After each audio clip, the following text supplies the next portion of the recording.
Astăzi o să dăm picioare.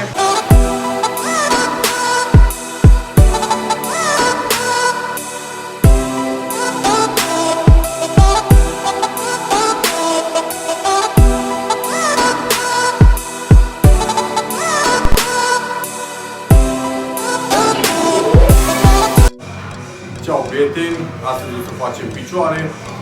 Sper să vă placă antrenamentul meu de picioare. O să încercăm să izolăm cât mai tare picioarele, să ne facem coapsul cât de mare. Și începem încălzirea la picioare, ne încălzim foarte bine.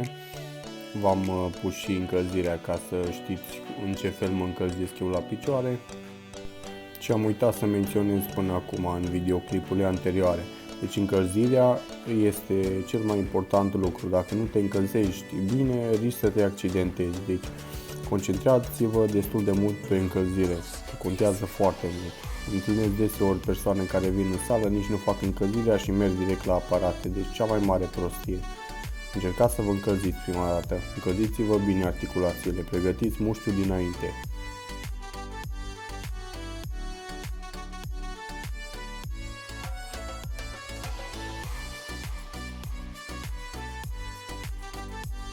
Începem primul exercițiu, genoflexiuni cu gantera, cu picioarele de apropiat și la punctul final sus strângem quadricepsul la maxim.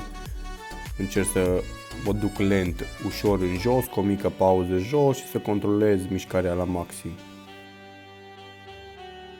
Numărul de serii pe care eu îl fac: prima serie o fac de 15, a doua serie o fac de 12 și ultima serie o fac de 10 repetări.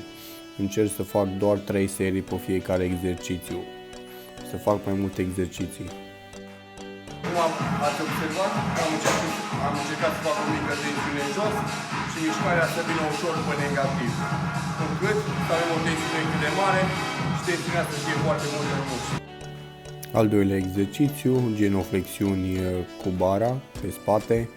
Încerc să mă duc la maxim negativ, după cum observați, deci foarte lent, și să fac o mică pauză jos. Strâng sus fundul și quadricepsul. După cum observați, picioarele mele sunt foarte apropiate. Cu cât sunt mai apropiate, exercițiul este mai greu de executat și ne lucrează mai mult quadricepsul. Deci cu cât piciorul e mai apropiat, ambele picioare, cu atât lucrăm mai mult cu quadricepsul, partea din fața piciorului, ceea ce vrem să dezvoltăm mai tare. Numărul de repetări la genoflexiuni cu bara este de 20, 15, 10. Pe fiecare serie, cum o să scadem numărul de repetări, o să creștem în kilograme.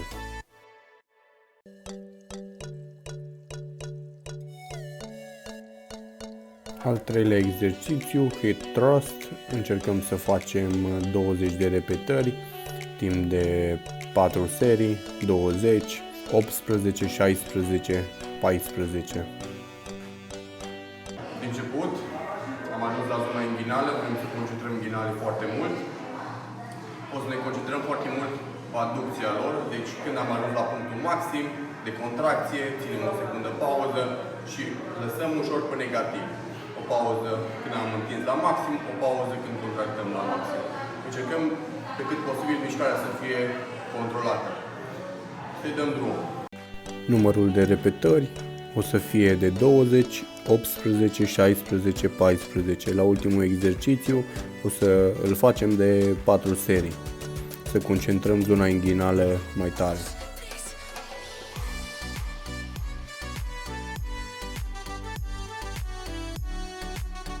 Am uitat să filmez gambele, dar în rest am filmat cam tot antrenamentul pe care l-am făcut. Sper că v-a plăcut, lăsați un like, un subscribe și dați mai departe. Ciao!